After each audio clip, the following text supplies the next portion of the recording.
Esta es una producción de Frank Network para Manantial de Gracia.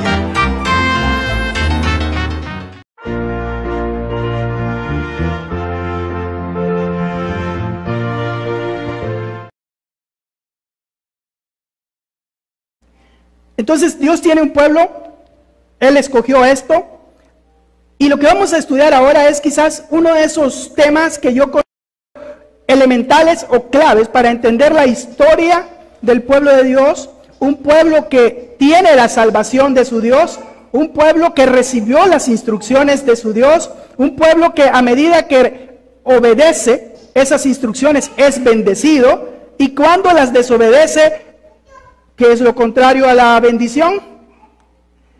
¿Entienden? Esta es una consecuencia inevitable. Entonces, es muy importante conocer la instrucción de Dios dada al pueblo de Dios. Entonces, Dios tiene un pueblo al que le dio instrucciones. La bendición de Dios está íntimamente vinculada o en dependencia de la obediencia a la instrucción divina. De tal manera que nadie puede decir soy bendecido por Dios, pero si no tiene la instrucción de Dios y no la obedece. Porque Dios no dio muchas instrucciones, dio una sola instrucción a su pueblo, y no la dio a muchos pueblos, la dio a un solo pueblo. Entonces hoy vamos a hacer, y espero yo que hagamos todos un estudio donde dejemos que las escrituras nos enseñen. No sé cuántos de ustedes han pasado por algunos momentos de crisis. Y cuando me refiero a crisis es porque te das cuenta que necesitas un cambio en tu vida. ¿Sí? Y necesitas ese cambio en tu vida y entonces empiezas a clamarle a Dios de una manera nueva, diferente. Y a veces, para algunas personas, claman un día y Dios les responde. Otras claman mucho tiempo y Dios les responde después de mucho tiempo. Ahora, parece que Dios responde todo aquello, y lo sabemos, y no parece, que está conforme a su voluntad. Y para conocer la voluntad de Dios es determinante dos cosas en nuestra vida. Uno, su instrucción, comprenderla, su Torah. Eso significa instrucción.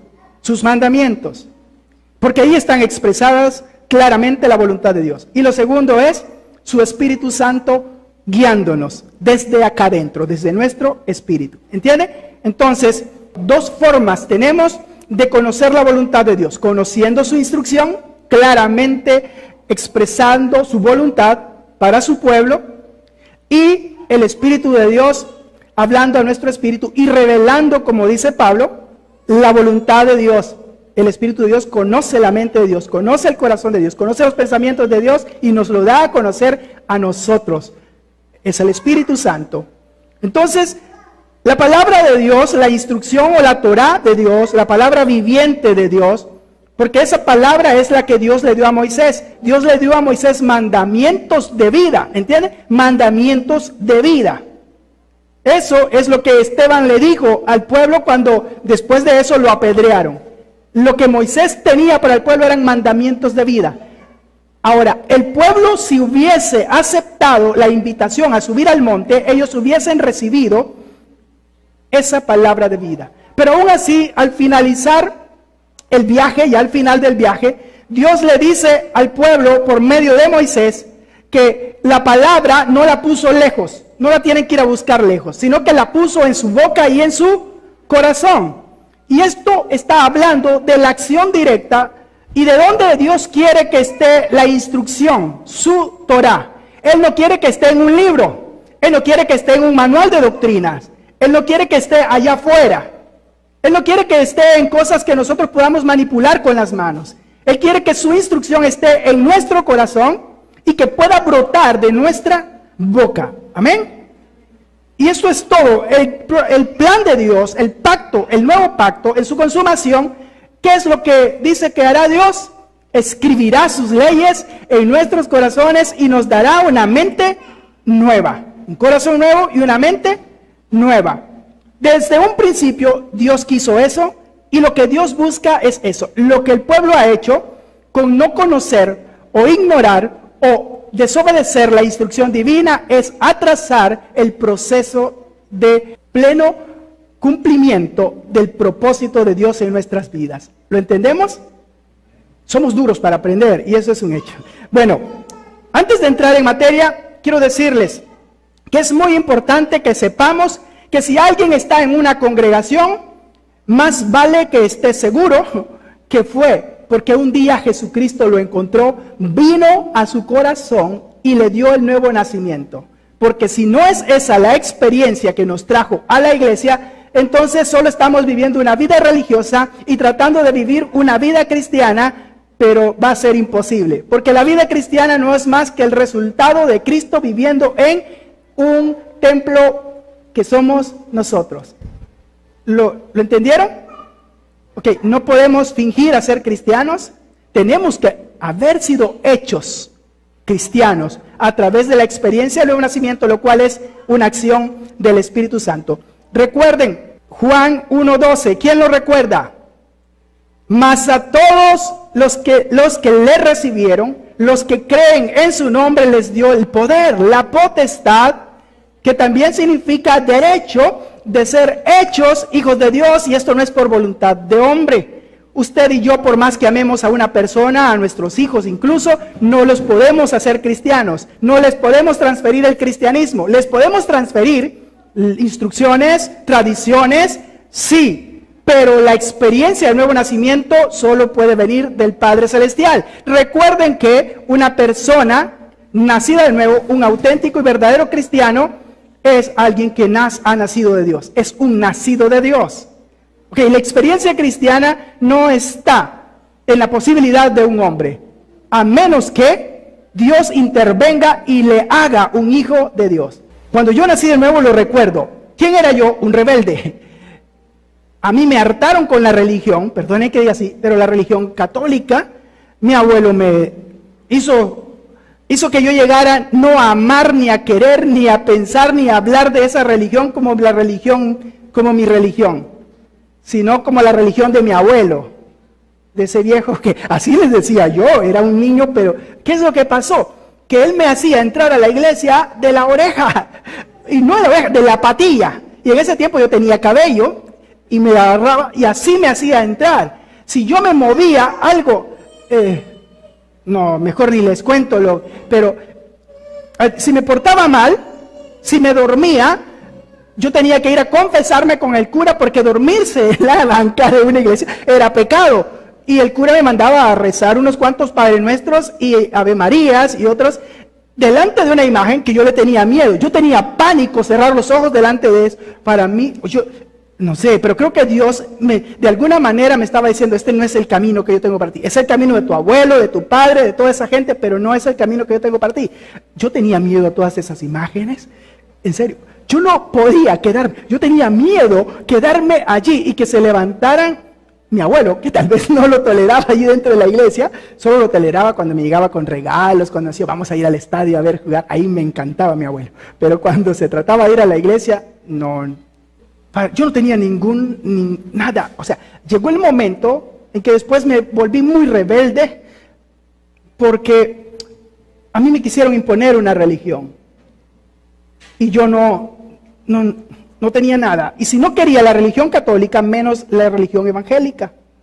Pero tuvo que pasar algo en mi vida y estar en una crisis, siendo muy joven, un adolescente, para que yo abriera mi corazón al Señor. Y Él me buscó y no me dejó opción, porque hay ocasiones en que Dios puede ser insistente con una persona, pero hay ocasiones en que Dios llega y nos llega de una forma en que no hay opción a decir no o a rechazarlo. Y así pasó conmigo. Y yo no entendía mucho, no entendía casi nada, pues hasta ahora me cuesta entender muchas verdades de la Biblia, imagínense en aquel tiempo. Empecé la vida, la caminata con el Señor, empezaron a suceder cosas, y me di cuenta que el Señor me quería en su servicio, ¿entienden? Okay. Yo les voy a decir algo, esta no es una sospecha que yo tengo, es lo que yo he visto. Si una persona nace de nuevo y el Espíritu de Dios viene a morar en esa persona, es inevitable que esa persona desarrolle una vida de servicio al Señor. De tal manera que ¿quiénes van a servir al Señor? Todos los que han nacido de nuevo y todos los que tienen el Espíritu de Dios, porque el Espíritu de Dios conduce a las personas a eso. Así que si alguno se limpia de estas cosas, será que instrumento útil, santificado y disponible, lo voy a parafrasear, para toda buena obra o para todo buen servicio al Señor. ¿Entienden? Servir al Señor no es una opción, es la respuesta natural de una persona que ha nacido de nuevo. Bueno, Dios empezó a dirigirme, a guiarme y a proveer de manera muy maravillosa los recursos para que yo empezara a estudiar. Empecé a estudiar y fui creciendo. Llegué a un momento en mi vida en que ya había terminado un instituto y entré al seminario, a la facultad de teología. Y mientras estudiaba en la facultad de teología, daba clases en unos institutos, en dos institutos, en uno de las Asambleas de Dios y otro intereclesial. Y estudiaba en la facultad lenguas bíblicas. Me encantaban las lenguas bíblicas. Tuve un maestro que de alguna manera afectó mi vida porque él vio el hambre que yo tenía y el anhelo que yo tenía de conocer la palabra del Señor y que me apasionaban las lenguas bíblicas, hebreo, arameo, griego.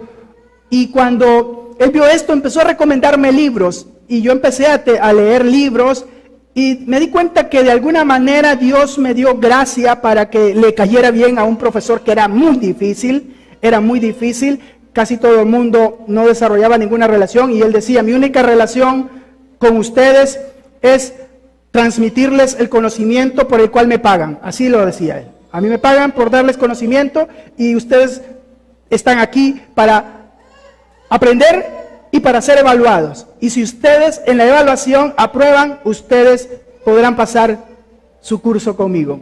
De lo contrario, no hay nada. No les daré trabajo para que rescaten un curso perdido. ¿Entienden? No había manera. El que lo perdió, lo perdió.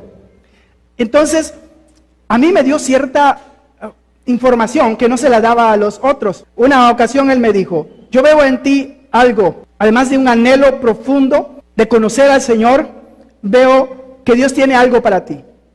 No sé cuándo se va a cumplir en tu vida, pero en ese momento yo estaba teniendo mucho éxito, entonces yo pensé que ya estaba en el momento, ¿entiendes?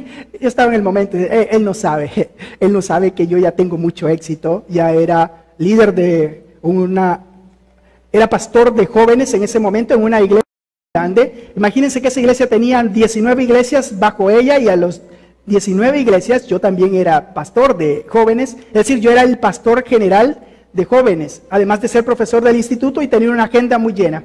Pero entré en una de esas crisis, yo sentía que había más en Dios y que lo que estaba viviendo era como un engaño, ¿entienden?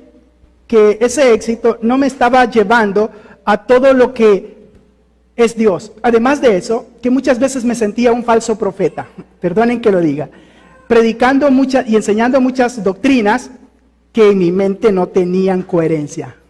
Bueno, y otros profesores influyeron mucho para mostrarme de que había muchas doctrinas que no eran bíblicas, pero que eran muy practicadas. Una de ellas es que el líder siempre tiene que mantener su posición y ser infalible ante el pueblo, porque el día que él reconozca un error, pierde autoridad, y si pierde autoridad, el pueblo ya no lo respeta.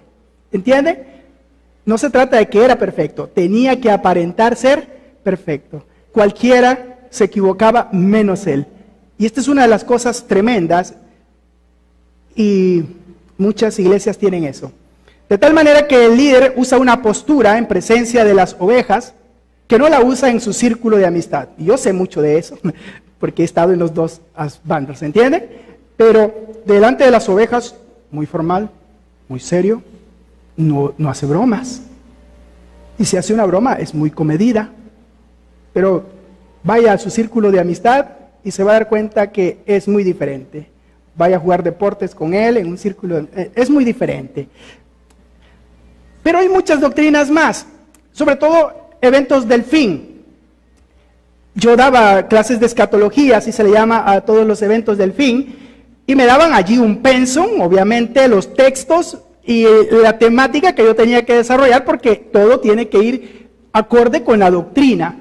De tal manera que yo hacía algo, y es que yo no tomaba esos textos, sino que yo enseñaba otras cosas que yo creía que eran la coherencia. Hasta el día de hoy, muchos de los que fueron alumnos míos, y hoy nos mantenemos en contacto con unos 3 nada más, ellos recuerdan eso y me decían que era algo que ellos admiraban de mí porque yo era demasiado joven, tenía 21 años apenas en ese tiempo. Cuando pasó eso, yo estaba en esa búsqueda y seguía buscando y orando muy seriamente al Señor. Y fue allí cuando tomé la decisión de salir de las Asambleas de Dios e ir a la última organización donde estuve 18 años. En los últimos años me pasó una experiencia muy similar. Cuando yo llegué a Wigra, aquí hay hermanos que estuvieron en Wigra, yo era muy, tal vez me recuerdan, era como muy impositivo en ciertas cosas. Algunos consideran que soy bravo o que era bravo, porque de alguna manera yo defendía un sistema y tenía que propagarlo, por decir así.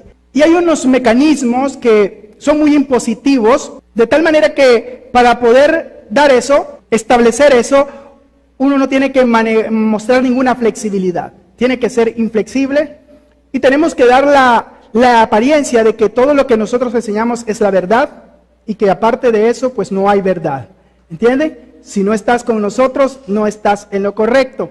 Y es una de las cosas. Pero en los últimos 10 años vinieron pasando muchas cosas, entre ellas enseñanzas, y yo ya empecé a sentirme otra vez incómodo, de tal manera que cuando llegamos aquí y a Guayaquil, ya en mi corazón ya no estaba promover un sistema o una política, y tal vez algunos que conocen ambas cosas lo notaron. ¿Por qué?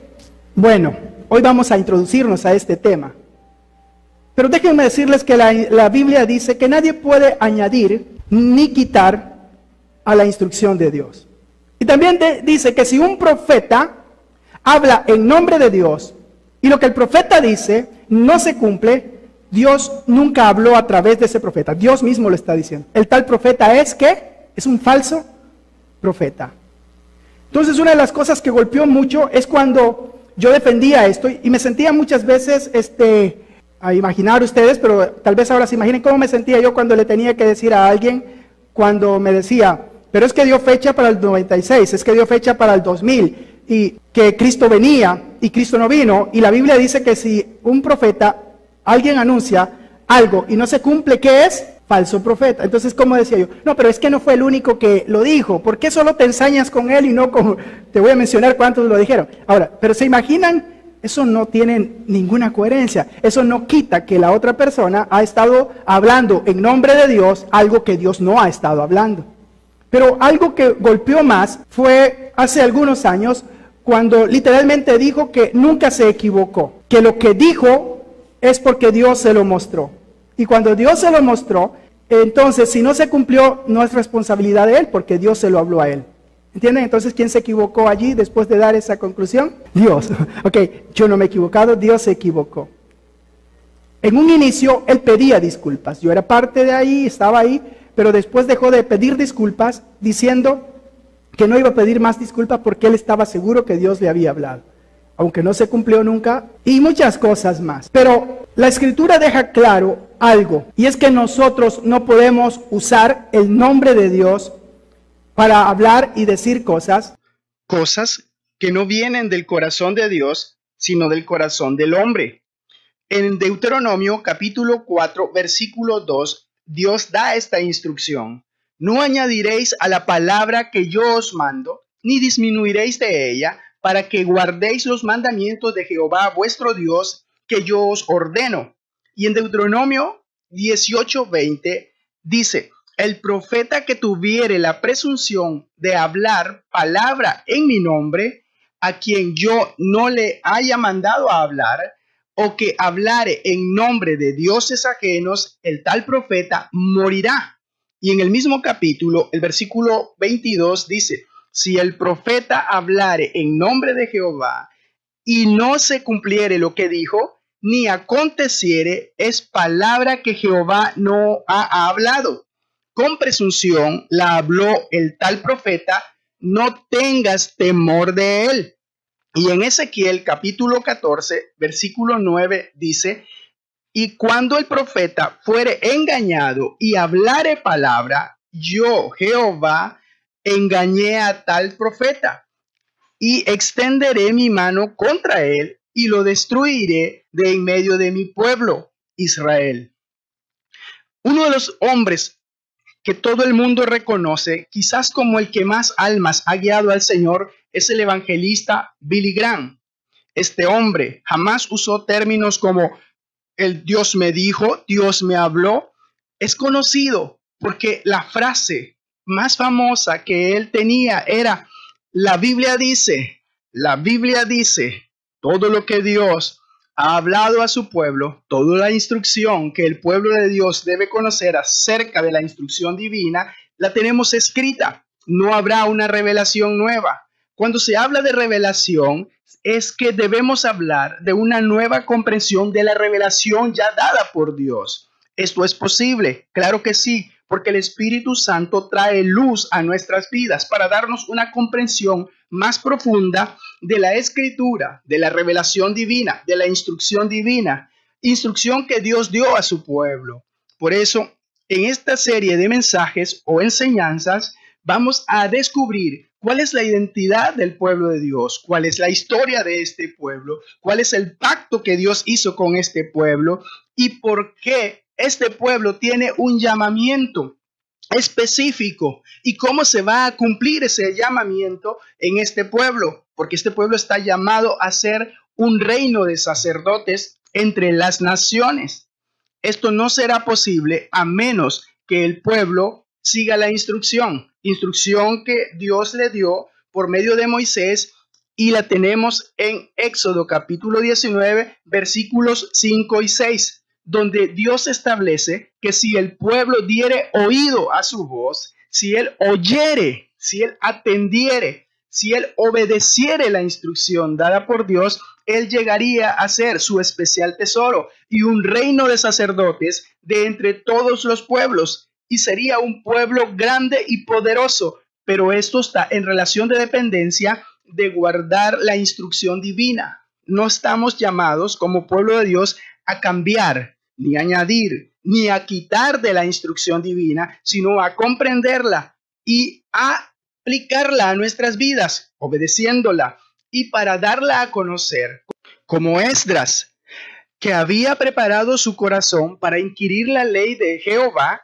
y para cumplirla, y para enseñarla en Israel sus estatutos y decretos. Así que por medio de este estudio, nosotros no vamos a interpretar según nuestra conveniencia o intereses personales las escrituras. Solo buscamos una cosa, y es tener una comprensión bajo la luz, la dirección y el entendimiento dado por el Espíritu Santo para aplicarlo a nuestras vidas como pueblo de Dios. Porque como pueblo de Dios, lo que queremos es seguir el camino que ya Dios trazó y estableció para nosotros.